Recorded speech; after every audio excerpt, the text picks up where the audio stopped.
Gill out 6 মাস, ফসকাতে পারে টি-20 বিশ্বকাপ, BCCI এর হাই অ্যালার্ট। বন্ধুরা আপনারা যদি দেখতে চান তাহলে ভিডিওটি শেষ অবধি দেখতে হবে, চ্যানেলটিকে সাবস্ক্রাইব করে একটা লাইক দিতে হবে এবং নোটিফিকেশন বেল আইকন দাবাতে হবে। ইডেন টেস্টে মাত্র 3 বল খেলেই ঘাড়ের চোটে মাঠ ছাড়তে হয়েছিল ভারতীয় দলের অধিনায়ক সুমন গিলকে।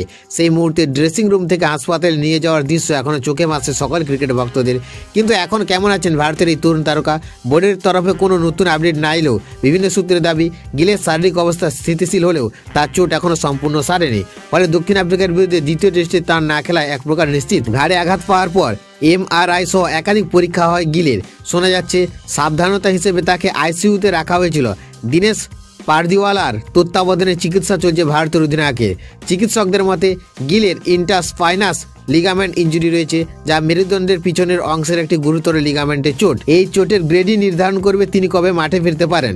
যদি গ্রেড প্রথম হতো তবে এতদিন সুস্থ হয়ে যাওয়ার কথা ছিল, কিন্তু ব্যথা ও নাড়াচড়ার সমস্যার ভিত্তিতে ধারণা করা হচ্ছে চোটটি গ্রেড 2। সেই ক্ষেত্রে 6 থেকে 12 সপ্তাহ সময় লাগতে পারে পুরোপুরি সুস্থ হতে। তবে আশঙ্কা আরও বড়, যদি চোটটি গ্রেড 3 হয় তবে গিলকে 3 থেকে 6 মাস বা তারও বেশি সময় দলের বাইরে থাকতে হতে পারে। আর এমনটা হলে বড় ধাক্কা খেতে পারে ভারত, কারণ সেই ক্ষেত্রে 2026 সালে টি-20 বিশ্বকাপ তার খেলা নিয়ে তৈরি হয়েছে বড় প্রশ্নচিহ্ন।